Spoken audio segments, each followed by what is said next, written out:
Hey, good evening, family. This is A.L. Johnson with Elevating Men, back with another great conversation. I've got my brothers here with me, and we are ready to talk about accountability. Accountability. But before we get into that, we've got a couple announcements. We're going to wait for a few people to get in the room so that we can have a fruitful conversation. Um, this is going to be a good one. This is going to be a good one. So I want you to like or heart when you come in so that people know that we're here. Go ahead and play with that algorithm. Let Facebook know that we're going to have a great conversation. Now, for those of you who are unfamiliar with Elevating Men, we are a 501c3 organization. You can visit us at elevatingmen.com. On Monday nights at 8 p.m. every week, we have conversations centered around rebuilding the man so that he can rebuild his family and we can rebuild our communities. It's an extremely important thing that we're doing, and it's a great mission. Um, as far as announcements, on March 11th, we have our third men's prayer breakfast. This is an excellent event. We do it every second Saturday of the month. And so I want you to go ahead and mark that on your calendar and make it a perpetual event. Every second Saturday of the month, Elevating Men will be at the Oasis Church with Pastor Brooks. It starts at 9 a.m. At 9 a.m., we serve breakfast. And at 9:30, we start the conversation that lasts until 11. I can tell you personally, I was filled in the last prayer breakfast. Absolutely. And so I know Lauren, LaRon, you guys were there as well. Andrew, you were there virtually online. I just want you to take a quick second and tell the people what they're missing out when it comes to that prayer breakfast. And I'll start with you, Lauren. What are they missing out? Let me tell you, you are missing out on an opportunity to connect. That is the biggest takeaway that you will get from this event is the ability to connect with other men, to be able to have dialogue with men that are going through some of the exact same issues to help you understand that everybody shares some of the same journeys, the same issues, and that together we can heal. Love it, love it. LaRon, you were there last time and you dropped some gems on the audience. I got to tell you that, my brother. And so, from your perspective, why do you feel the men should come out and be in attendance to the next prayer breakfast? Absolutely. It's the environment. It's the vulnerability. The know that we all have to be open to one another and all are trying to get better. Group where we can be that know that no one's judging you. Navigate how are we going we all should, you know what I'm saying? To have that space where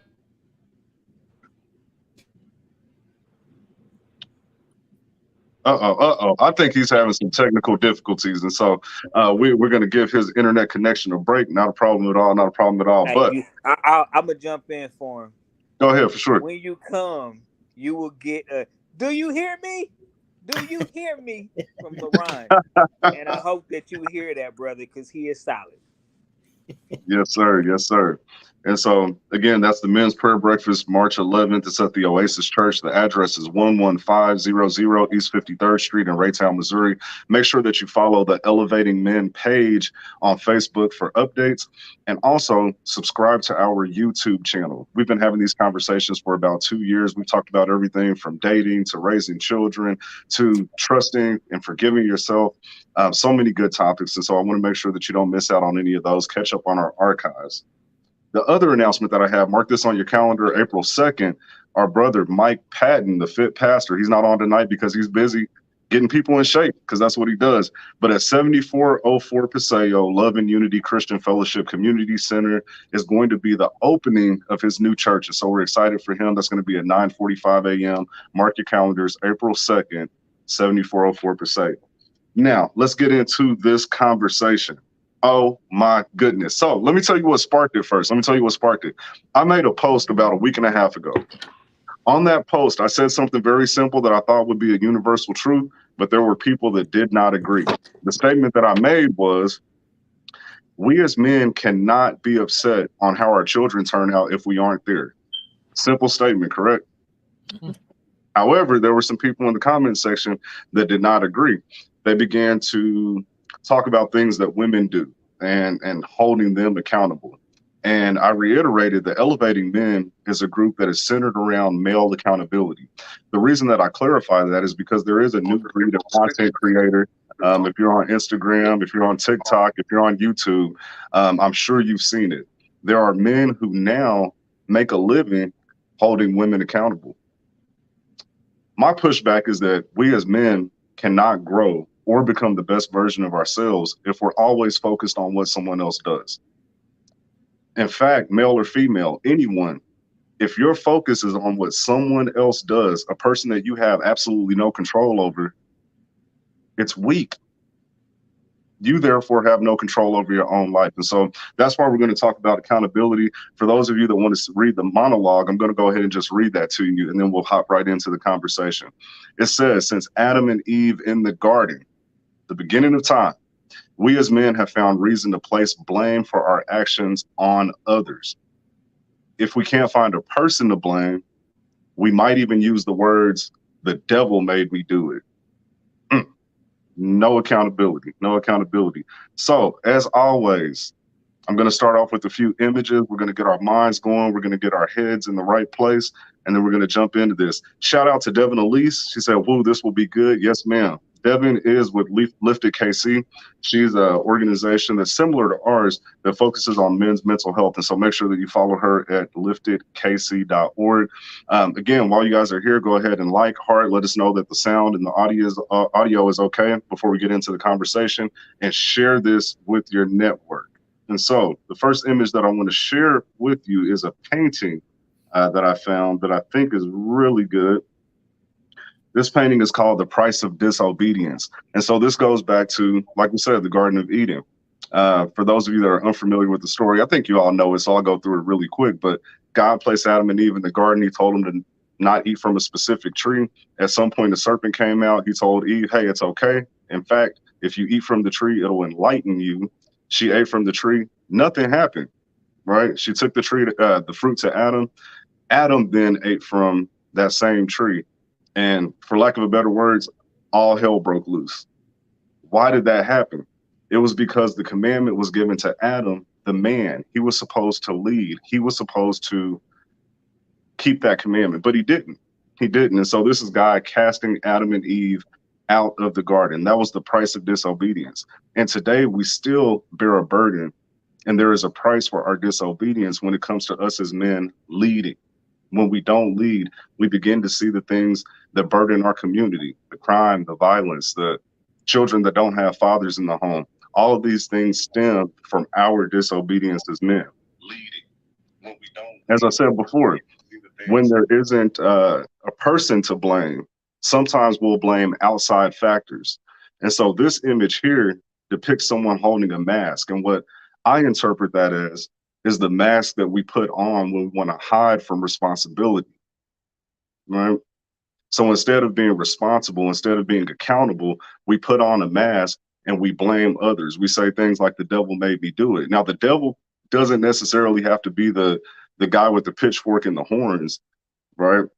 The devil can be anything. As a Black man in America, there are certain things that we face. We can say it's the police. We can say it's the system. We can say it's the women. But again, this is us putting on a mask so that we can hide from the things that we should be responsible and accountable for. Now, here's a true statement. Theodore Roosevelt, he said, if you could kick the person in the pants responsible for most of your trouble, you wouldn't sit for a month.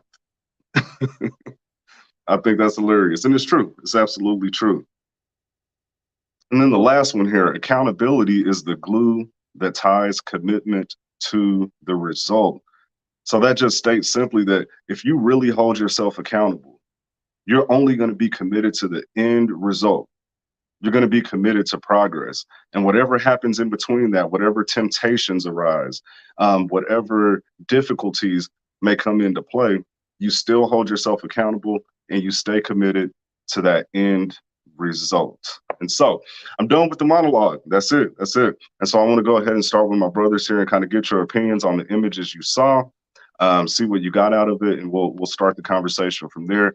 LaRon, you are a life coach. You are a motivator, right? And so I know that accountability is a big part of your conversation with people when you're trying to get them to become the best version of themselves. And so when you see those images and the things that I stated as we opened the show, what comes to mind for you? Wow. I first have to say this is a great conversation. Accountability. Accountability is what most of us run from. Accountability allows, not being accountable allows us to not obviously take responsibility. I remember I was thinking about when you were talking, Andrew, about how when I was working insurance and I wasn't doing the work that needed to be done in order for my family to get out of this financial rut, this financial state that we were in, that I put us in. And I remember my wife, she got into the business with me and she was really helping me to move the business forward. But instead of me being the man that I should have been, the provider, the one who did what he needed to do to support his family, my wife started to help me. Then I left her to do the work. I said, baby, we're doing it. But I wasn't doing the work. And what happened was she stopped working because she realized you're not doing anything. You're waiting on me to do it. And it's supposed to take you to do it. So what I had to do, Andrew, bro, after my wife, she stopped believing in me, bro, in the business. I'm just keeping it real. And I deserved that because I wasn't stepping up to the plate doing what I need to do. So I had to take a real long, hard look at myself, bro. And I had to say to hold myself accountable. I had to say that I'm the reason why my family is suffering and we're going through what we're going through. But it took me to be accountable to myself and not pass the blame saying, you don't believe in me. You're not helping me. And when I think about that, the person who doesn't hold themselves accountable is the person who doesn't move forward in life. It took me to take that responsibility in order for me to jump into the next venture and to do what needed to be done. When we don't hold ourselves accountable, no matter where we are, we remain stuck. As far as the wisdom, brother, as far as the wisdom, before we keep going, I want to make sure that we recognize the people in the comment section. Thank you for tuning in. We definitely appreciate your support. I want to give a shout out to, again, Devin Elise, Tammy Martin, Carolyn. She's actually a director at the YMCA on Troost. And so, she's been a big supporter of Elevating Men. We appreciate you tuning in. We have Mrs. D. Moore. Thank you for tuning in. Guys, this is a very important topic. And LaRon, I appreciate you sharing that conversation, that story, because a lot of us have been there, right? When times get difficult, we tend to place blame on the person next to us, right? And so I believe that there are probably a lot of women who will see this show and they'll say, you know what, I've been in that position where I was with a man who was blaming me for everything, but he didn't want to hold himself accountable. Ladies, if you're watching this and you've ever been in that situation, just give us a thumbs up or a heart. Have you ever been in a situation with a man where you felt like the blame was being placed on you, but when it came down to it, it was just him not holding himself accountable? That's something that we do a lot. Andrew, when you saw those images, what came to mind for you? What came to mind for me is I hope he does not ask me to go after LeBron. I hope he does not ask me to go after LeBron. So, yeah, the devil made me do it. I'm gonna start with that one. It took me a long time to realize that I am a person that thinks a lot. And I also am a person who has a lot of hesitation, a lot of reservation, and a lot of fear, uncertainty about myself. So before I jump into something or someone, I overanalyze it. Or I might just analyze it. So that means I'm telling myself on this shoulder what's not right with the situation. I'm telling myself on this shoulder to forget about what's not right on this shoulder because I want what I see. And eventually, I choose. I choose. I choose between my two thoughts. So before I even examine why myself is telling me, hey, you really don't want to do this, but I'm saying myself, dude, I really want to hit that. I'm already discounting this as a person because I said I want to hit that. Not that I want to lay with this woman, not that I want to build with this woman, not anything about this woman. I just want to hit that. And I don't think about the responsibilities or the repercussions or what comes next after she calls me and says, I'm pregnant. I only thought about the things that I knew to think about, and I discounted them. I chose my next step. And the devil didn't make me do that. Man, so you're just going to push us right into the meat of the conversation, I see, AB. I see, because when it comes down to it, think about it like even the Adam and Eve story. Adam was able to avoid that tree until the fruit was brought to him by the woman, right? And so let's just be honest, as men, a lot of times women are our biggest weakness. They're our biggest weakness. Lauren, what are your thoughts? First of all, does Jesus have a Jerry curl in that painting?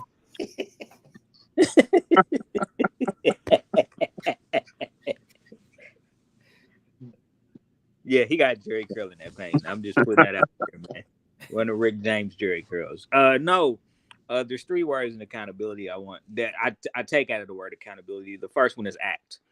You can add action to that, and our actions are a direct reflection of the results are a direct reflection of our actions. A lot of times when you talk about a lack of accountability, it's because there's a lack of action. We haven't acted upon anything. And so we sit there over processing, over analyzing, and things of that nature. So we actually never take any steps to doing anything, right? It's all conversation in our own heads. The second word I would take is ability. Ordinary people do extraordinary things.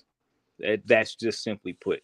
We look at sports figures and things of that nature, and we just think these are extraordinary people. No, these are ordinary people doing extraordinary things. They are willing to put in the work. And so therefore, the results that they get are a direct reflection of the work that they put in. And then the third word I want to take from accountability is count. And that simply put is count your blessings. Every day is an opportunity to grow, to build on what you did the day before. Give yourself grace. There's not going to be, sunshine every single day. There's going to be storms. And what you do in the midst of the storm will ultimately determine the success that you have long term. I love it. I love it. I like how you did that. And as you said that, there were a couple that came to my mind as well, because there are actually a couple words in there. And so the account part, it's really taking an accounting of your actions. That's literally what accountability is. Are you taking account for the way that you act? It's powerful, powerful. So we got a few people here that have made comments. I want to make sure that I don't miss those. Corey, thanks for tuning in. He says, depends on the angle of criticism against women. Some can be necessary. Now, if you're referring to the quote unquote manosphere, that sector of social media is extremely weak. I also don't have an issue with women criticizing men either, but personal accountability is always the priority, whether the conversation involves gender, race, etc. Absolutely true. And yes, I'm talking about the manosphere. I am talking about the manosphere. So you hit the nail on the head with that. Appreciate it. We also have Tammy. She says, as a leader, my favorite and sometimes most difficult message to those I lead is I take responsibility for the miss, because ultimately we are all responsible for what we say and our reactions, our decisions, and our impact. I say this especially when others are struggling with personal accountability, mostly to show that it's admirable and okay to be strong enough to say, this is on me. Very powerful statement. Very powerful statement. And what I'd like to add to that, just from a male perspective, she's a female leader. Like I said, she's a director at YMCA. But when we talk about our households as men and we want to label ourselves as the leader and we say that, the woman should follow us, that's a heavy burden, because if you want to take the accolades of being a leader, you also have to take the responsibility when you miss. Mm-hmm. And that's the part that a lot of us don't want to do. Devin Elise, she says, we give the devil way too much credit. We are allowed free will and often tend to move with emotion and not logic, both men and women. Absolutely. Nico Baker, Nico, thanks for tuning in. We appreciate you. She said, so many give the devil or whatever way more credit than deserved. That's absolutely true. I have another image that I want to bring up. Before I do that, LaRon, I'll let you make your comment. But for those of you that are tuning in, I definitely want you to share this next portion, because it's big. It's a big thing that men struggle with. And so, LaRon, what were your comments? Absolutely. I want to make this quick. I just want to bring enlightenment to the devil real quick. I know we don't do that a lot. We try, hopefully you don't give him too much credit. But when we say the devil is the reason for this, that, and the other, what that really is an excuse to step outside of accountability. And what is the devil? See, the devil, the devil is anyone or anything going against the Spirit of God in you.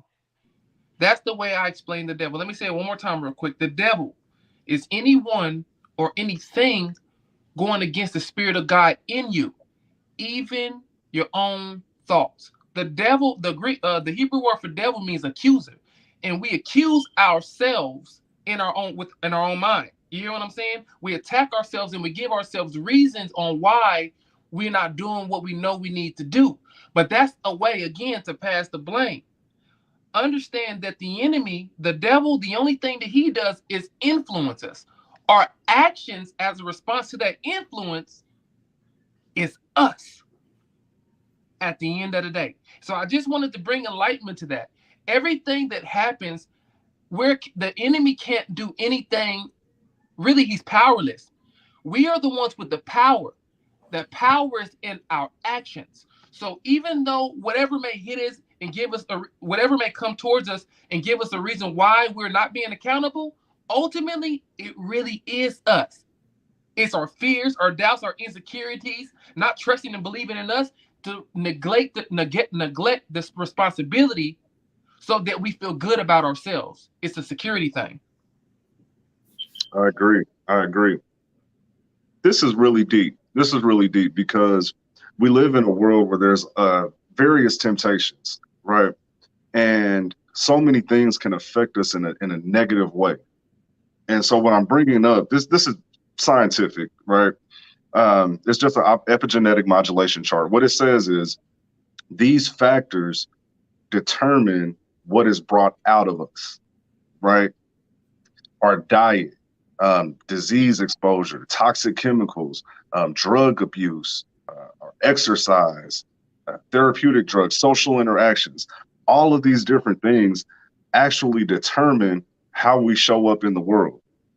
And all of those things that I mentioned are things that we can blame as external or outside factors, especially as Black men in America, especially as people who are in lower economic status that don't have access to certain things or believe that they don't.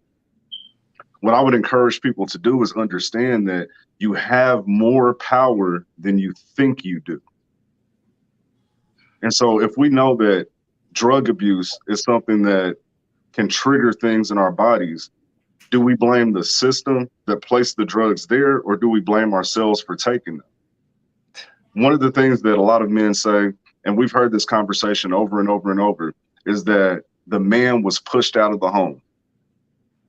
When welfare became widely accessible to our women, the man was pushed out of the home. And my question to anyone who's watching, and please leave your answer in the comment section, I'd appreciate it, is, was there ever a point in time that the police came and drug men out of the household kicking and screaming? Did that ever happen?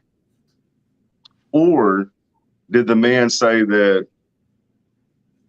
this might be a little easier if I step out and allow the government to help take care of my family? Which one do you believe it was? Lauren, I saw that you were shaking your head yes. And so I want to hear what you have to say.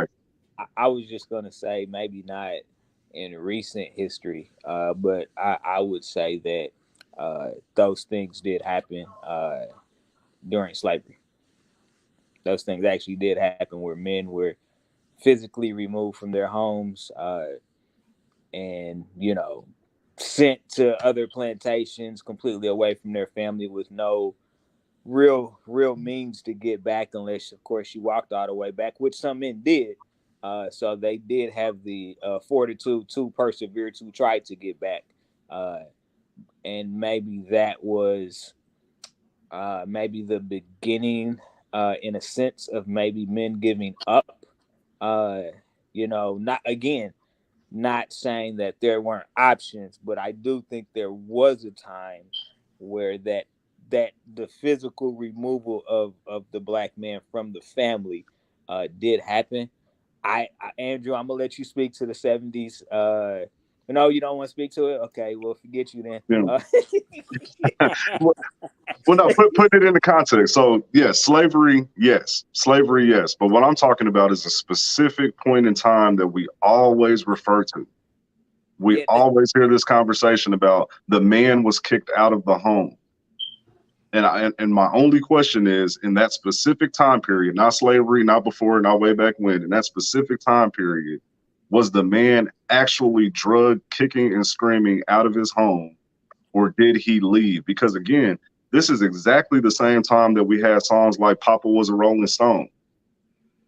Does that sound like a man who was being drugged out of his home, kicking and screaming, saying that he wanted to stay? Or was it a man not taking accountability and doing what he wanted to do with his life? Andrew, what are your thoughts? So these are just my thoughts because I have not read the regulations. However, what I do know about some of the regulations with housing, that is that in order to qualify for housing benefits, let's call it Section 8, let's call it food stamps, let's call it free and reduced lunch, and let's even call it healthcare at the local clinic. In order to qualify for those things, they took the entire household income. And back in those days, I'd like to believe that was still at the time frame when women were not working as much as men. I believe that women were working right around World War II because so many men went to war. But once they came back, women were put back into the home. Men went back into the job sector. So many women did not have jobs. So therefore, the income of the household was based on whoever was bringing money in. And that was usually the man. So this particular thought is, okay, if they're going to give you free resources, if my income is not included in this, then one, I'm not going to marry you so that there's no connection to my income. Two, you can get free healthcare, free food, free housing, this, that, the other. And all I have to do is just sneak in and not be seen, just so long as we don't get caught with my plan. Therefore, I can maximize the money that I'm bringing home for us. Plus, we can have all these benefits because all we're trying to do is come up. Well, in that plan, sometimes I didn't come home. Sometimes I got paid on Friday when the eagle flew on Friday, and I went to her house because I used the excuse, well, it's a little bit too hot over there because they're checking for us men. They're checking to make sure that y'all are we on the up and up. So I got to stay away. So I chose to, one, make the plan for the purpose of coming up. But yeah, nobody put me out. Where's she stay at? Now I want to stay there for a second. Nobody put you out, and there's a couple comments here that I have to address from D. Moore and Devin that I believe are definitely hitting the nail on the head. But don't we see that today? So we're talking about like the 60s and 70s, but does anybody, and give us a like or a heart or a thumbs up, do you know anybody that's working the system currently? Maybe the woman is on Section 8, she's on food stamps. There's a man who lives there. He kind of comes in and out. He hustles. He stacks his money. Don't we see that today? Is anybody dragging the men out of the house? So again, that's my question. Is anybody dragging the men out of the house? You see, we come up with these excuses. We have a mask that we put on. This is one of those masks. The government is against me being a great father. Are they really? Or are we taking the easy route? And so Dee Moore, she said, actually, the government introduced the new laws in order to receive food stamps to encourage Black families to get married because only married couples could receive food assistance. However, instead of getting married, the men left. Devin Elise, we as a culture made a choice to allow the government to lead our families. Men left on their own. Women made decisions that added to the need of assistance. In some cases, it's really needed, but for the most part, we made conscious decisions. The government is teaching us as women to not need a man, but to rely on them. Interesting. Yeah, I see you got your hand up. What do you got, Lojo? What do you got? Man, this male bashing session, this is he's making my See. No, I do want to make a reference because we are going in pretty hard and we should. But I do want to say that while we did make our own choices, we were encouraged as men in different ways. One obviously being just lazy, right? I mean, just lazy. And so, hey, if you can get all the free stuff and I can just slide in, whenever I feel like it, of course, yeah, okay, that's cool. You know what I'm saying? Because that means I have to do less. But I think the other side of it, and the most important side, which is the side that we're really trying to dig into to help re-navigate, is not knowing, right? Because you came from a broken home and you came from a home without a father, so you didn't have anybody really to show you the path. The path that you were shown is exactly what we're talking about right now. And so it's very much a learned behavior in that sense, and so I think it's important to recognize and to understand that learned behaviors are super duper critical in anybody's upbringing. What you see, in your own homes or in your own neighborhoods, in your own environments, a lot of those things will dictate ultimately how you choose to live your life. I agree with you, and I see you, Andrew. I see you. Really quick, and I do agree with you, Lauren. I do. I definitely do. My issue that I have is that a lot of the men that I grew up without fathers, and I could tell you maybe about half of them are poor fathers today. The other half are great fathers. We've talked about our personal situations on here many times, so there's no secret. My father wasn't in my home. I don't know if you have the greatest relationship with your father, but I can tell you today, you're a stand-up guy, you're an excellent husband, and you're an excellent father. And I believe that you made a conscious choice at some point to say, I'm going to hold myself accountable and I'm not going to put my children through what I went through. And so, although absolutely. No, I totally 1,000% am an advocate for you have to make a conscious individual choice when your life was one way that didn't provide the right benefits for you to make that conscious choice to say, no, you know what, I do not want to put my children at the same risk as I was. But in a helping, in a coaching space, I definitely think that we must understand that, in order to, we have to change those learned behaviors. We have to put as many images and examples of what it is like to be uh, the right type of father figure, the right type of male presence, in order for people to see things different. That's just not kids, but that's grown men too. You know, we can all be influenced as human beings, and I think it's so important that we pour those images into the atmosphere as much as we can in order to begin to turn this ocean freight liner around. Because if we don't, I mean, seeing is believing, right? You know, we can talk to we're blue in the face, but sometimes images can say in one picture what we take 30 minutes to say. And so it's important to really utilize that as a tool and a resource to basically play the assist game. You know, we have to play the point guard and, you know, be the assist master, the assist leader, so that we can build more men up to be leaders in their homes and their communities. For sure. Andrew, you had a comment. You got the floor. Yeah, I just wanted to put a little bit more context on what I said about men chose to leave during the Section 8 timeframe. And this is not a blame. This is just to give a little bit more context, because I use the term come up. Of those men that did stay in the home and allowed their income to be used for those particular homes, 30% of his income was immediately taken. And that is 30% of his take-home income, because before he even brought that home, he was taxed.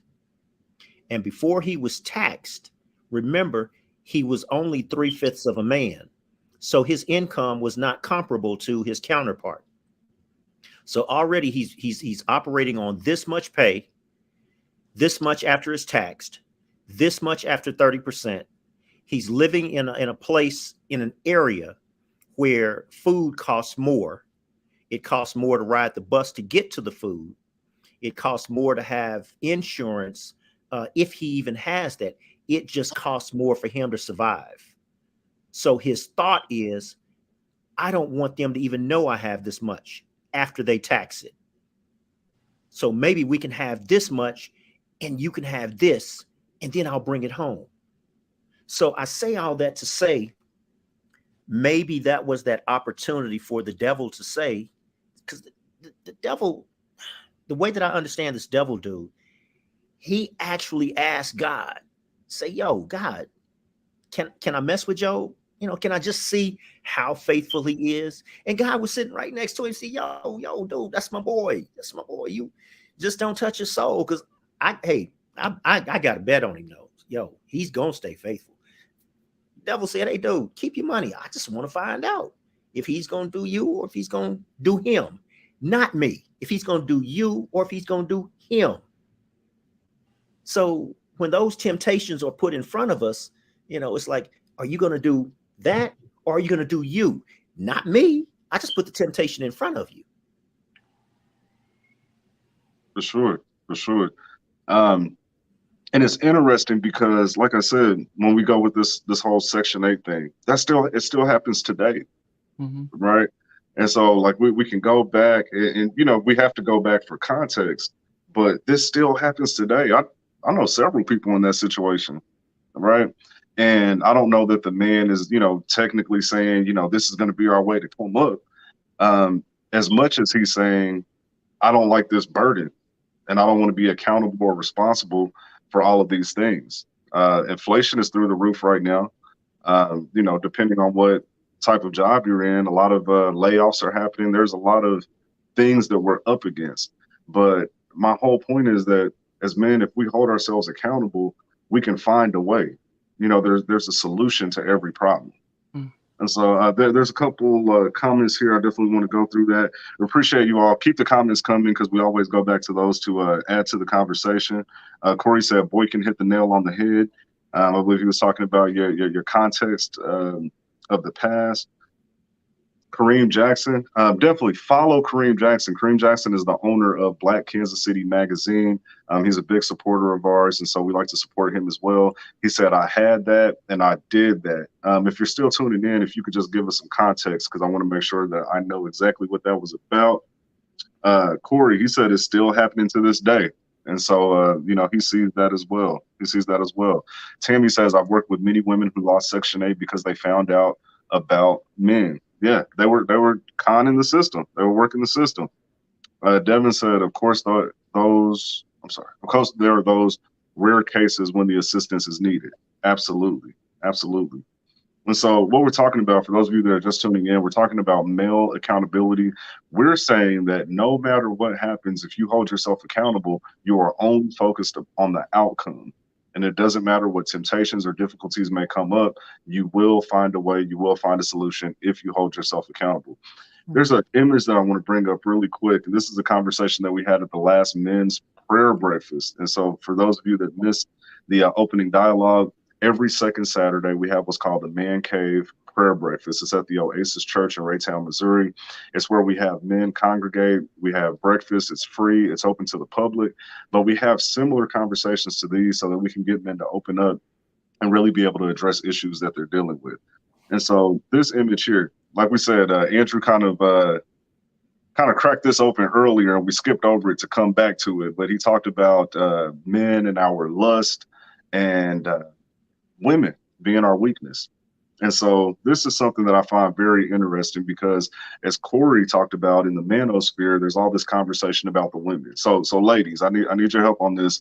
If you have seen posts or if you have heard men or seen videos talking about the way that women dress and, the thirst traps and how they're always half naked on social media and they're always showing their behind and et cetera, essentially blaming women for their inability to control themselves.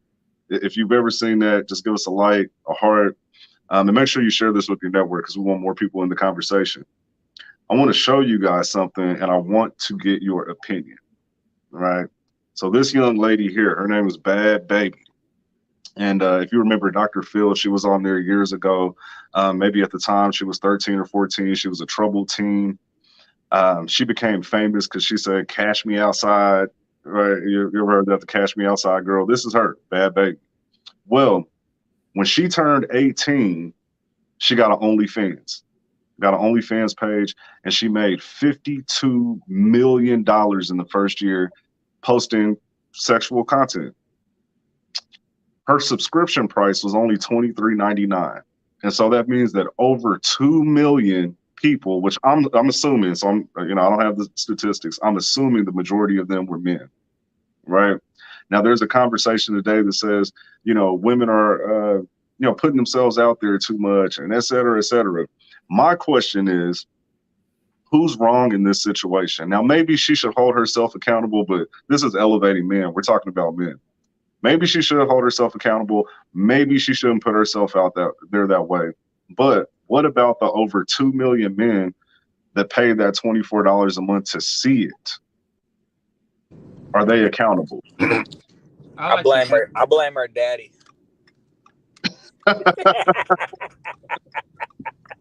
It's her daddy's fault. All right. When you think about it, we come down to the same conclusion. And the conclusion is, or I would say, is that we have to all take accountability for our own actions. She takes accountability for her actions, and the man takes accountability for his actions. That's what it comes down to. Because without one or the other, there would be no accountability having to be taken. So it comes down to the whole thing. I think a lot of time accountability conversations, they always go to one side or the other. So they begin to be the blame game without even knowing it. Like, should we be accountable? Yeah, be accountable for what you've done, because accountability says that whatever results come from this, I'm willing to deal with. Did you hear what I just said? I think I need to repeat it for the man and the woman in the back. Accountability says that I'm willing to deal with the consequences for the decision that I made, whatever I've done. if she has a lot of men, look, hear what I'm saying. Accountability says that when I dress half naked, I'm going to get men that want me for that one reason. So now no man wants me for my heart or the good person I am. They want me for the sex. And then a lot of women, I know there's a lot of women, who I mean, it's all over, who be out here. And I see a lot of them talk about getting a man, and the man ain't nothing, but they're not taking accountability for the men that they're attracting. And the man is going after what he's attracted to. And when he gets manipulated financially, or a woman breaks his heart and he talks about a woman ain't nothing, what he doesn't have to take accountability for is that's the type of woman he went after. So everybody wants to blame somebody. Accountability says, again, that I'm willing to deal with the responsibilities for my actions. Be accountable for what you do. And when someone else does something otherwise, that's none of your business.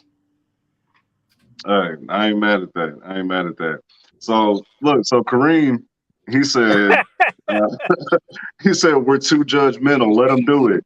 If she made millions, then what about the OnlyFans shareholders and employees, the U.S. government taking the taxes off of her behind, and kitty cat? Devin, she said, does everything require a blame? She made a decision to provide inappropriate entertainment, and people made a decision to purchase that entertainment. No different from choosing drugs, strippers, street racing, etc. I wholeheartedly agree. People do what they want to do. They're adults. I'm not saying what happened is wrong. What I'm saying is, how can you complain about it when you're the contributor?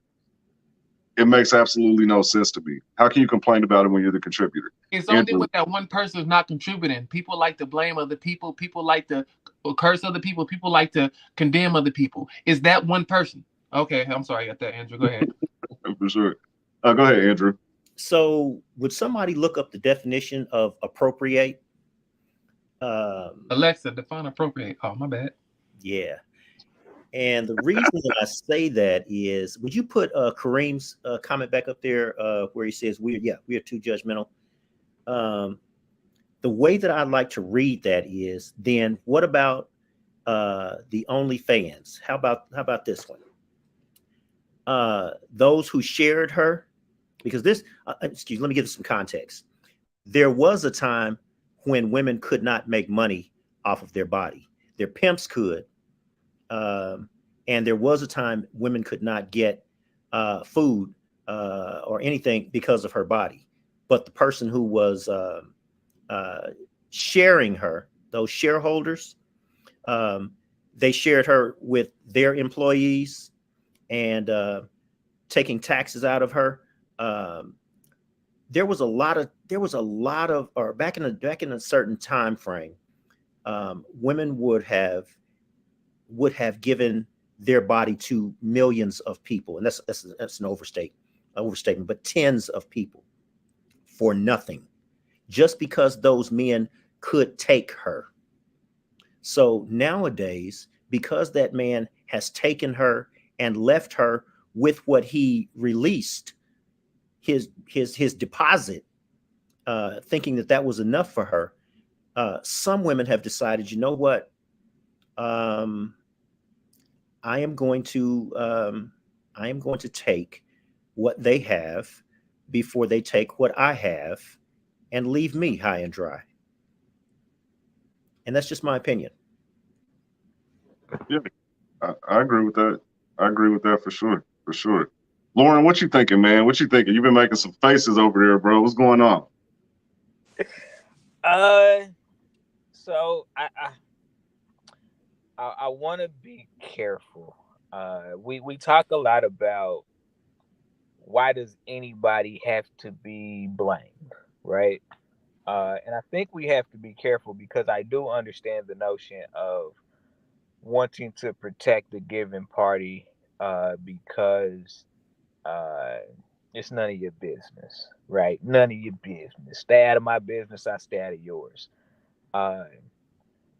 But oftentimes we say, well, you can't blame them because we're not willing to accept accountability. And I think that's a big piece. Is sometimes you just calling a spade a spade. It's not passing blame. It's not pointing fingers. It's not even being judgmental. It's just calling a spade a spade. I mean, let's be honest. I mean, think about it like this, right? You go and you know, Bad Baby got her stuff on, OnlyFans and things of that nature, right? Okay. We probably gonna get kicked off of Facebook, so I apologize. But ass and titties is out, right? Boom, I said it. Yes. It's not to say anybody's at fault, but there is a level of accountability, because I would ask all three of you gentlemen, if your daughter was Bad Baby, what would you be doing in the moment? You don't have to blame anybody, but you do have to accept a level of accountability. That's all I'm saying. It's a business. If it wasn't a profitable business, Bad Baby wouldn't be on OnlyFans. Trust me. And I do want to point out she dropped the album too. Her album sales blew up quite a bit. But I think that sometimes when we want to extract blame and say, well, you can't blame somebody for a certain thing, that does lead to a lack of accountability. It doesn't necessarily mean that anybody is to blame, but there is a level of accountability for the actions that led to what we're seeing. Yeah. I mean, when we let me think. Yeah, we all have daughters. Everybody on here has daughters, and so we can't complain about the systems that we support, right? We can't complain about that. And so when you imagine your daughter seeing exactly what I just posted, young lady, 18 years old, $52 million, showing her body online, and then you're trying to convince your daughter to focus in school, go rack up $50,000 in debt to maybe make $100,000 a year. It doesn't add up. It doesn't add up. And so our young Don't be ladies, mad when your daughter be like, "Daddy, catch me outside." that's what I'm saying. That's what I'm saying. And so it still always comes back around to that accountability and us being responsible for what we consume, what we support, what we monetize, because those things come back to us in ways that we really don't expect in the future. Andrew. Some people actually look at that as, you know what? Is it me getting paid off of showing my tits and ass? Or is it me exposing the people that want to see tits and ass? That's a question. That's a question. And it's real. It's real. Lauren said, nah, what's up? What you got? What you got? Nope, if she getting paid, she doing that with all intention. She doing that with all intention. She ain't trying to expose nobody. She trying to get a check. Well, when I say expose, it's not like she's trying to make a grandeur statement and show and change the world. I'm just saying that you all are looking at me just for showing my body parts. My body parts aren't sexual until you sexualize them. My body parts are not sexual until you sexualize them. And if you want to pay for my body parts because you sexualize them, okay. Hey, D said it. A business cannot be sustained without the customer. Exactly. And so exactly. So here's a question with accountability. I'm going to ask you this, LeBron, because I think this will be a good thing for you to address. Is when we say that we want to hold ourselves accountable, do you believe that there's something missing inside of us that we're searching for that makes us so susceptible to falling into these little traps? Like, understand where I'm coming from. Like, for a man to go and spend his money just to see a woman, when in all actuality, he can go out into the world and meet a woman, right? But, a lot of women or a lot of men are more timid maybe than in the past. Maybe they have fears of rejection. And so they take the easy route, which is maybe pornography, OnlyFans, etc. And we can extrapolate that out to a lot of different areas of life where instead of us doing the hard thing, we take the easy route. We talked about the Section 8 thing. Maybe that man could have got a second job, but instead he left his family. And so we always meet this crossroad that says, I can do the hard thing. I can actually go out and meet the woman, or I can sit here on my computer, pay a few dollars, and see it that way. What is it in us that makes us always look for the easy way out? Avoid. If I had to name anything, I would say avoid and our own lustful desires, what we really want and how we really want it. Some of us, we like when you even think about being addicted to pornography and different things like that, we just want to act out our fantasies or see our fantasies, and everybody ain't with the fantasies.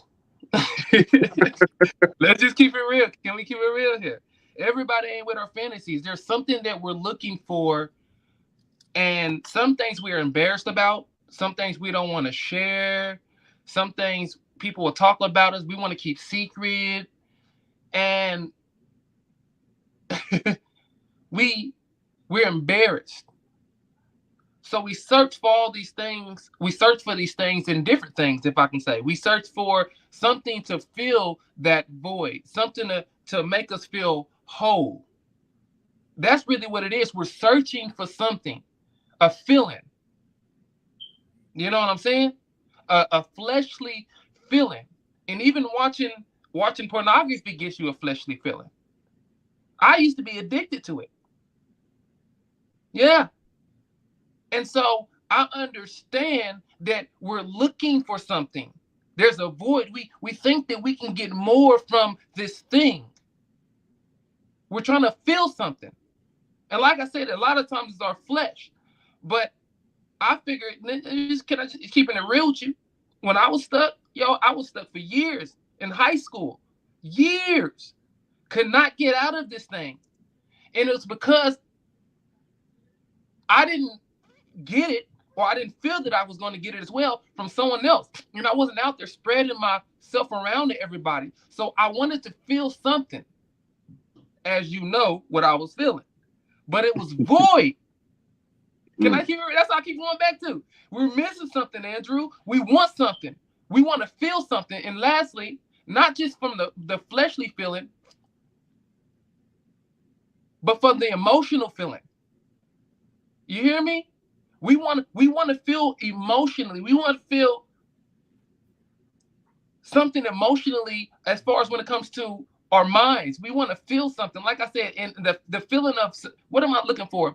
We want to feel like somebody. You hear what I'm saying? We want to mentally feel something to make us feel secure and good.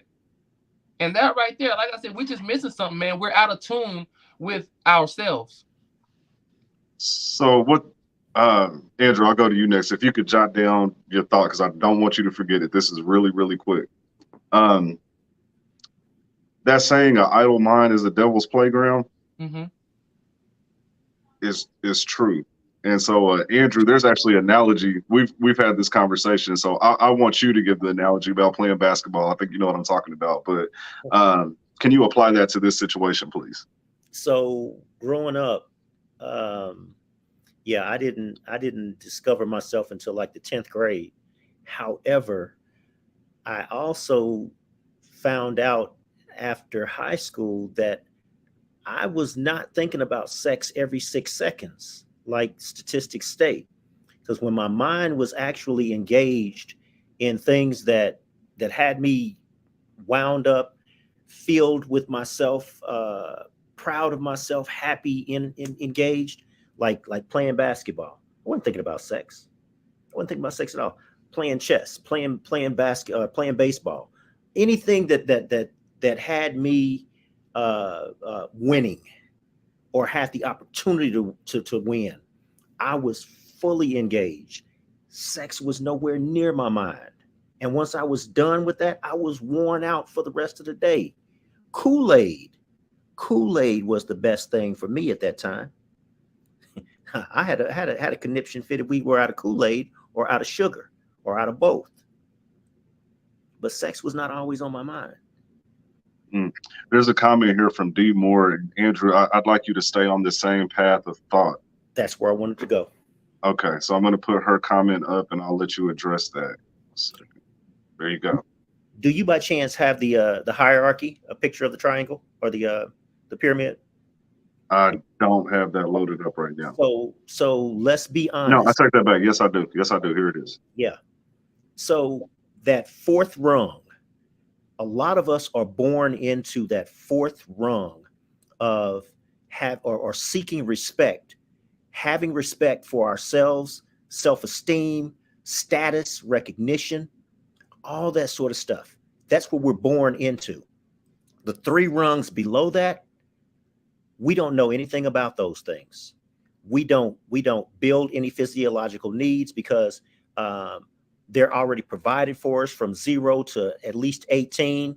And in some cases it's 0 to 29 because that baby never leaves home until he meets some other woman to baby him. And then even she's taking care of his physiological needs. Safety and security needs. Safety and security is just staying away from harm and staying away from work and staying away from things that holds me accountable. That keeps me safe. Love and belonging, as long as I can find love, then I find where I belong. Because I don't even understand that is for me to give. I do not understand that all those things are for me to give. So all I look for is esteem. And what D is saying, or shall I say, how I interpret what D is saying, the last line, we are missing us. That's that 5th rung, self-actualization. We don't know our actual self. We don't know not us. We don't know ourselves. So therefore, we don't know the power of us. We don't know the person next to us because we've never actually been ourselves. We've always been seeking someone else to feed our esteem because we had no self-esteem. We don't even know what it is. But self-esteem comes from those first 3 rungs that we have built. And then we stand upon what we have done. And that becomes us. Mm-hmm. And I'm going to read the comment just for audio purposes. It says, let's be honest, Black men have challenging lives and escape through drugs, sex, anything to disconnect. Unfortunately, the thing that we are looking for, all of us, is self. African men have a different level of confidence because they are connected to their history. We are missing us. That is it. Thank you for that statement, D. Thank you for that statement. I want to make a statement, Andrew, and that's kind of, I said it a different way, but that's where I was getting at. That's the void that we're missing. We haven't found us. We're looking for us in things. We're looking for us in sex. Some of us look for us in drugs. Some of us look for us in God. There are so many things that we look for ourselves in. And so we tinker with a lot of different things to fill that void. And when things don't go right, when things go wrong, then we want to blame someone else instead of saying, hey, you know what? This was my own decisions. These were my own actions. This is what I have to deal with as a consequence of my actions. Because I had a baby with a woman, now I got to deal with a trifling baby mama. Well, be accountable. You messed up. You shouldn't have got with her. It was just a fling. And you ain't about to make it a bling, if you know what I mean. So now you got to deal with that thing. Yes, I'm a rapper. But the point is this. That's why we got to take accountability. Because at the end of the day, in searching for self and looking to fulfill that void, the only way that we're ultimately going to find ourselves is by being accountable to ourselves. If we keep on passing the buck, if we keep on passing the blame, what ends up happening in turn is that we never walk in fulfillment. Accountability keeps us, not being accountable keeps us in the past and prevents us from moving towards the future. Because every time that it's time for us to take accountability for something that happens, and we don't, we never really move forward and grow. It takes a grown person, a grown man, a grown woman, a responsible man, a responsible woman, a mature man, a mature woman to take accountability. It just does. And that's my story, and I'm sticking to it. You know, one thing, I had some enlightenment over the past couple of weeks, and it relates to this whole idle mind is a devil's playground, and all this time that we find to do things that destroy us. And so, as D said, we're looking for something, right? But we end up, you know, turning to drugs, we turn to sex, we turn to this, we turn to that. What is the idol's mind is the devil's workshop? After you do that, I want you to explain that because it sounds self-explanatory, but I think idle needs to be explained when you have an idle mind. It means that you don't have a plan. You don't really have anything that you're working towards, or that you're motivated in a way that it consumes you. If you're fully consumed with something, you have no room. There is no idle time. There is no empty space in your mind. There is no lack of motivation. You have a plan, and your sole focus, you are 100% motivated on carrying out the plan. And so you don't have time for those things. That's basically the analogy that Andrew was saying. If you're playing basketball, if you're engaged, right, you're fully engaged in the sport. You're crossing over, you're running, you're sweating, you're going, you know, full speed. Are you actually thinking about sex at that time? Like, is it even possible? Because your mind is consumed. If you're weightlifting and you got a couple 100 pounds on your chest, and if you drop the bar, you liable to choke yourself out. Are you thinking about like Hennessy or weed at the time? No, because your mind is completely consumed. Now, Lauren might be. Lauren might be. Yeah, look at the ceiling, bro. Lauren might be, but in all actuality, a lot of the reason that we're always looking outside of ourselves and we're looking for those things to fill ourselves with is because we aren't consumed with motivation to carry out a specific plan. And as men, it is actually our job to build and lead. You can't create a building without a blueprint. And so if you don't have a plan for your life, if you aren't motivated to carry anything out, then you have all this empty space that you're trying to fill. And 9 times out of 10, you're going to fill it with something that's destructive. That's good. That's good.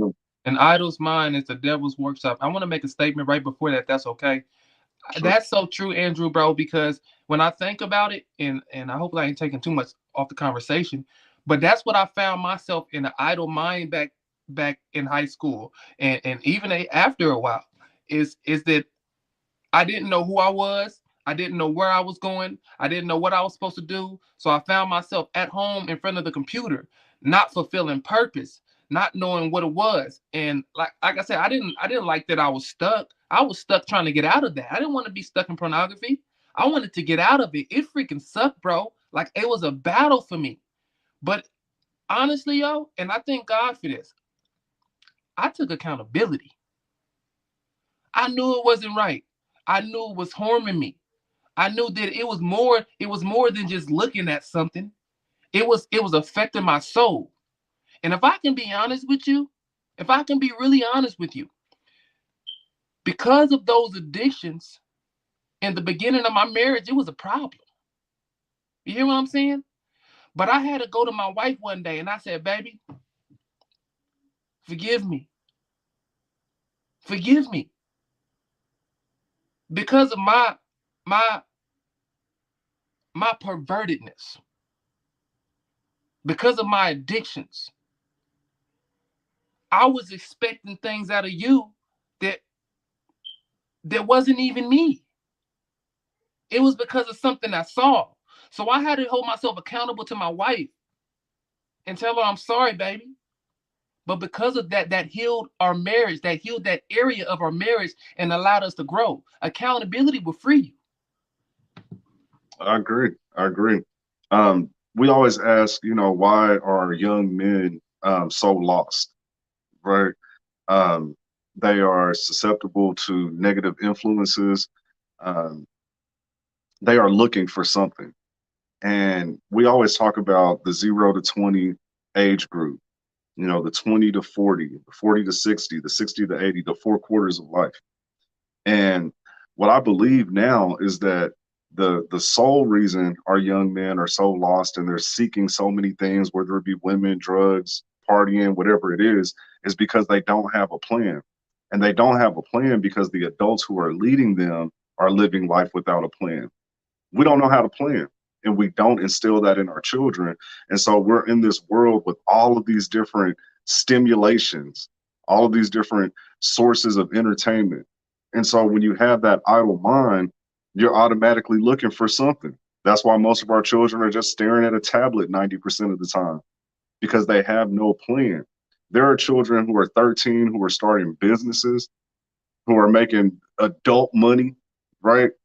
I don't believe that they're falling into a lot of the traps that these children with idle minds are. And so if we take that concept from a child and we apply it to ourselves as adults, what we will find is a lot of us are just living life.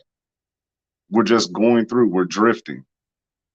And so it allows us the opportunity to find things to fill that empty space, when that empty space should be filled with our intentions. Mm-hmm. What does it say? Write it down, make it plain. If you haven't written down a plan that you're following, and this is how you know. This is how you know when you have a real plan. You'll be motivated to carry it out. It'll consume your mind, and that's what you'll be thinking about all the time. I got to get this done. LaRon, I've known you for a couple of years now, and you have always said, I'm going to be a world-renowned speaker. And every time I talk to you, you're an inch closer to reaching that goal. You've paid for courses, you've taken classes, you've gotten training, and you're getting closer and closer and closer. And during that same time period, I haven't heard you talk about a whole bunch of different distractions because you have a plan. You understand what I'm saying? Yeah.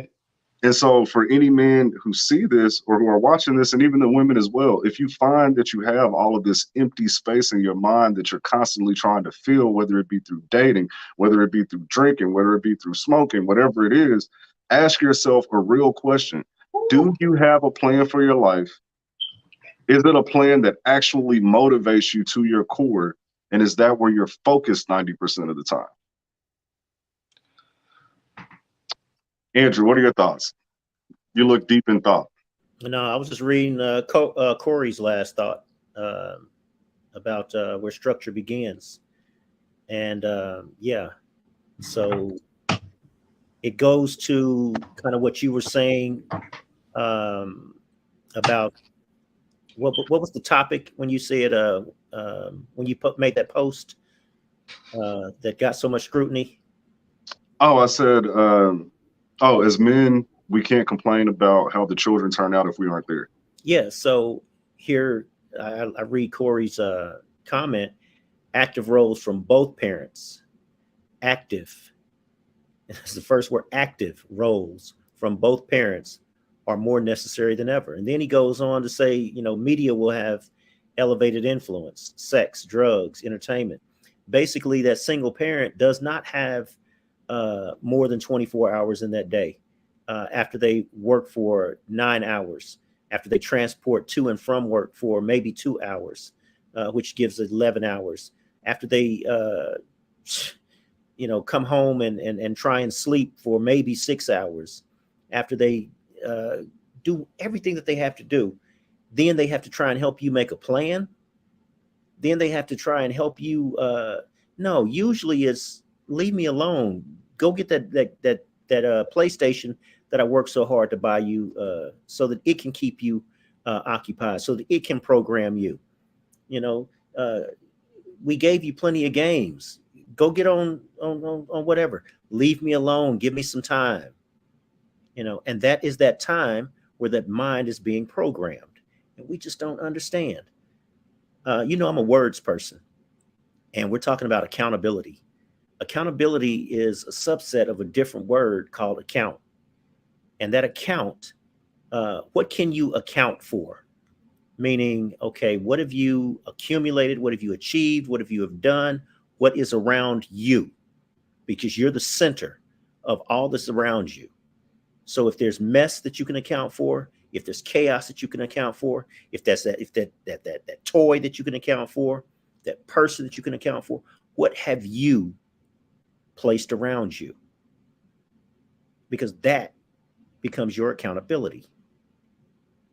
Mm-hmm. Lauren, Lojo, we haven't heard from you in a minute, brother. What are you thinking? What are you thinking at this Oh, point? nah, yeah, y'all keep the party going, man. I am watching Bad Baby on OnlyFans. This is a mess.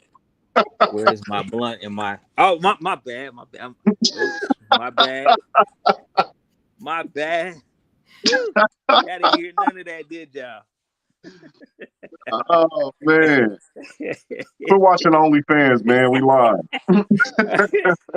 uh, man, I'm gonna go back to my statement that I said earlier, man. Ordinary people do extraordinary things. You know, we have an opportunity as human beings to connect on so many different levels, to make so many magical things happen, not just for each other, but for our children's, for our children's children, for our children's children's children. We have so much opportunity to do that, and you know, part of taking accountability is having an accountability partner. I think that's a big piece, is having an accountability partner, someone that is saying, "Hey, you showed me the plan, you talked to me about the plan, but you are not acting on the plan. Like everything you were doing is totally off base. Let me help re-steer you." Because it's easy for us as human beings to get distracted. It's easy.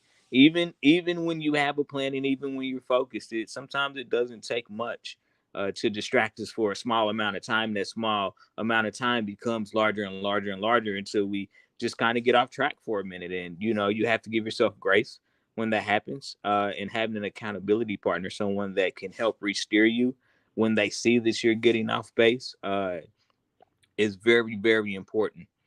You know, and that kind of goes back to connections and resources and understanding that, you know, people are our greatest resource, and how we effectively, or how effective we utilize those resources can help us in so many ways. And in tune, we pass that back to them, because when we are moving in our greatness, we inspire others to move in their greatness too. So you know, I think that that is so important to have in all of our lives. You know, it is, you know, I will tell everybody that is watching, like, we are each other's accountability partners, and we even subtly will drop something to let the other person know, hey man, I see you, and I know you struggling. Or it may just be, hey bro, you good? You good, bro? Like, not a question, just a statement of encouragement and empowerment to say you good. Like, keep pushing, because it's hard. I always tell people, and I stand by this, doing the right thing is a lot harder than doing the wrong thing, because the wrong thing just doesn't take a lot of action. It doesn't take a lot of discipline. You just do. And so doing the right thing, you know, it's the road less traveled. It is the road that says I am willing to actually go on a journey to become the person that I am to become, not just an overnight gimmick, but something that is going to have staying power.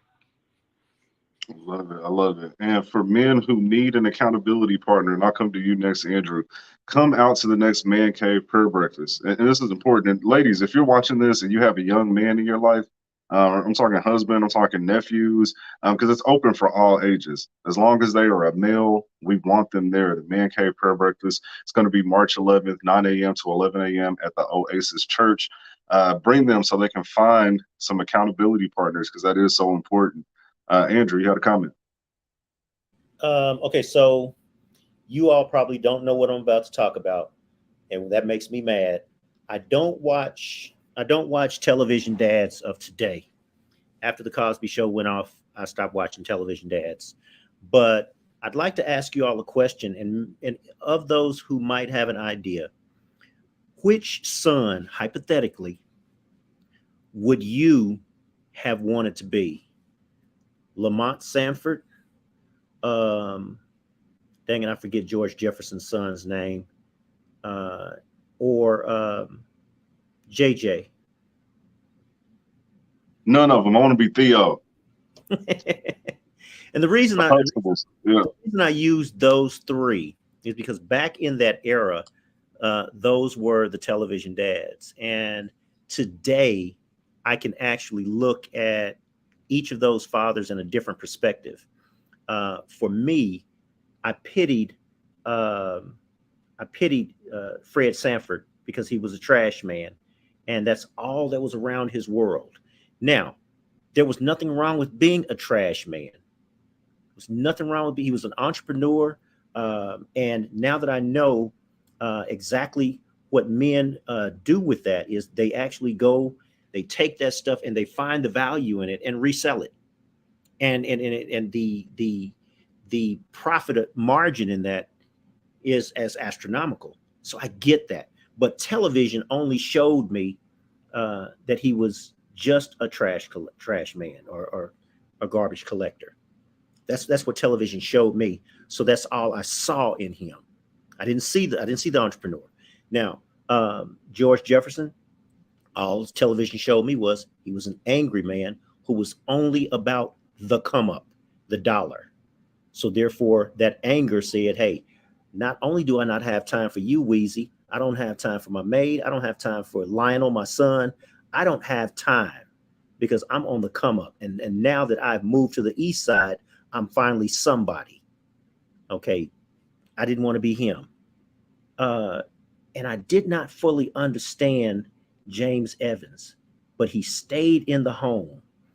He stayed in the projects. He stayed there despite everything that was around him.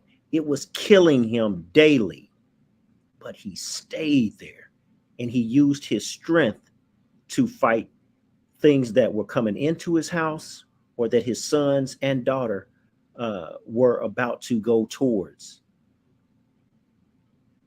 And I just wished for him that someday he would win, but he won a heart attack instead.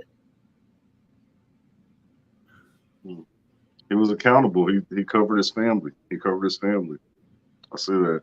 LeRon, I know you got to get ready to go, bro, and so I wanted to give you a second to just talk to the people really quick, tell them how to get in contact with you, what it is that you do, and how you can help them out as LeRon the Motivator. Absolutely. First of all, y'all, man, this is an impactful conversation. Like, whoa, wow, wham, bam. Thank you, man. If you know what I mean. But listen, well, it's LeRon the Motivator. Look, yo, reach out to me if you have issues holding yourself accountable. If you're not getting to where you want to go, if you've been striving and trying, but for whatever reason, there's been fear, there's been doubt, there's been insecurities, there's been an excuse, whatever that is, on why you haven't made it, I want you to reach out to me. And I want to give you a free coaching session on behalf of Elevating Men. Let's just talk a little bit to see where you are and see if there's a way that I can help you, especially if you have young men, if you're an older man. To be honest with you, I'm gonna keep it right there for the special, for the free. But or even if you're a woman and want to know how to deal with a man. The point is that if you need direction, you need accountability, reach out to me. Also, if you're an entrepreneur and you need help in navigation and business to take that to the next level, you've been in your own way, reach out to me and let's get over yourself so that you can live what you're supposed to live. And that's a life of freedom financially. You said you were going to get your children, free your children. You said you were going to free yourself. Hold yourself accountable. Get a coach. And last but not least, if you are an inspiring speaker, if you're looking to work to enhance your communication skills, because once you open your mouth, you tell the world who you are. And if you speak ignorant, the world's going to see you as ignorant. If you want to enhance your communication skills, I train speakers. I work for a company called Effective Presentations, and I'm willing to do a one-on-one with you to help take you to the next level. Let's hold ourselves accountable. Let's make some. If we want our life to be different, we got to do something different. So reach out to me on Facebook, LeRon the Motivator, or LeRon Barnes on my regular page, and we can make it happen. Love it, man. Appreciate you, brother. As always, man, you left a lot of valuable input and things for us to think about and consider. So we appreciate you, brother, and we'll see you next time. Sure, I love you, brother. Talk to you soon. Likewise. Okay, so here we are near the end of the conversation. So this is when I like to just make sure that everyone's hearts and minds are clear, because I've asked a lot of questions, but of course I don't know all the questions to ask, and I definitely don't have all the answers. And so if you are watching If there's a comment or a question that you have, this would be a good time to throw it out there. And fellas, is there anything that you felt like maybe I missed, or a question that was on your mind, or just a comment? I just wanted to say that y'all forgot about Eddie Winslow, man. That boy was cold. Eddie Winslow, that boy was cold. For sure, for sure. Um, 1 second here. Let's see. Okay. Miss Lawanda, how you doing? Miss Lawanda, thanks for tuning in. She said, I want to be a speaker. Please inbox me. I need your help. Miss Lawanda, you have my word. I'll make sure that LaRon gets your information, and he'll be reaching out to you to help you with that for sure. So thanks for the comment. I want to show you guys something really quick. I just want to read this, and I believe this kind of sums up what we should take from this conversation. And I believe that this poem really gives us some action steps. I believe this is the mindset that we should develop after having had this conversation.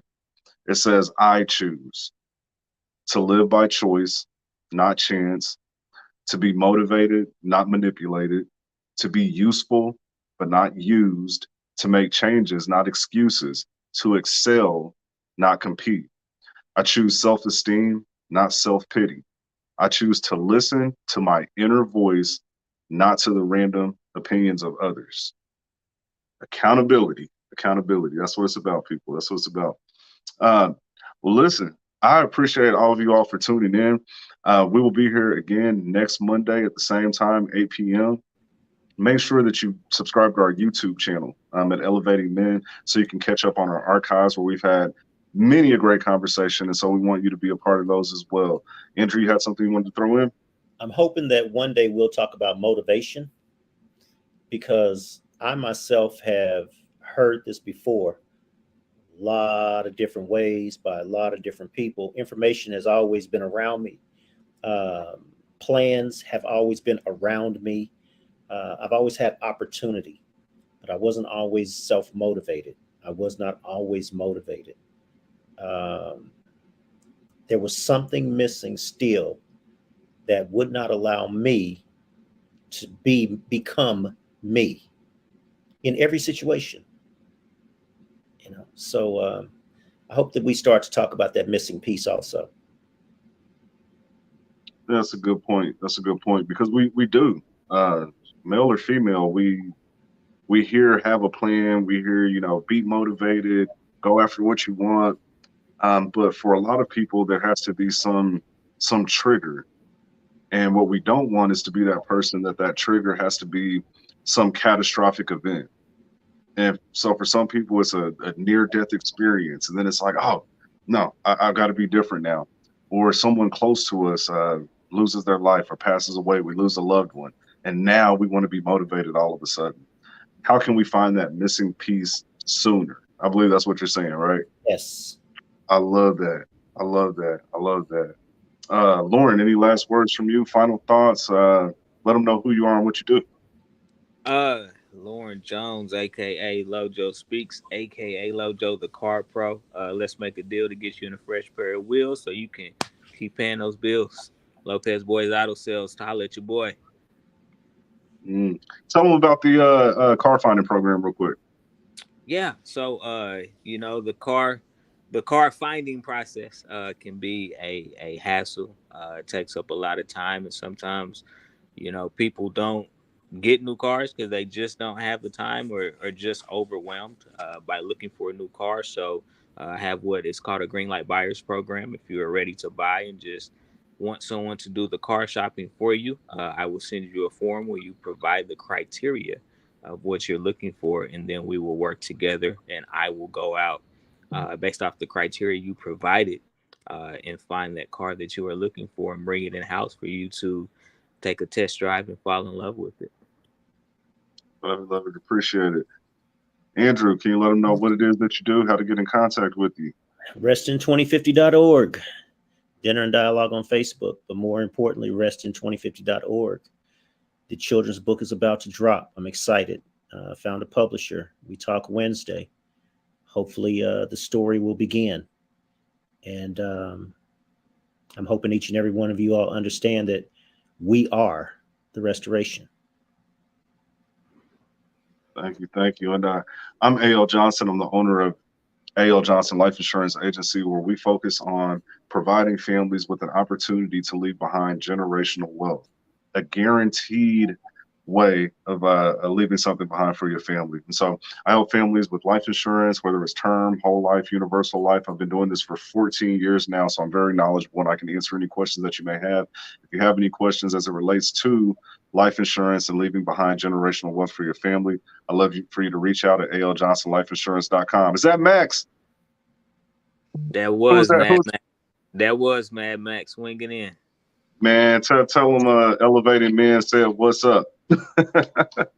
But for all of you that are tuning in again, thank you so much. We appreciate you. Share this with your network because, as I always say, if this conversation stays between a few people, it's not as effective as it could be. Share it with your network. Play the video again. Have the conversation with your people, and let's hold ourselves accountable. We'll see you again next week.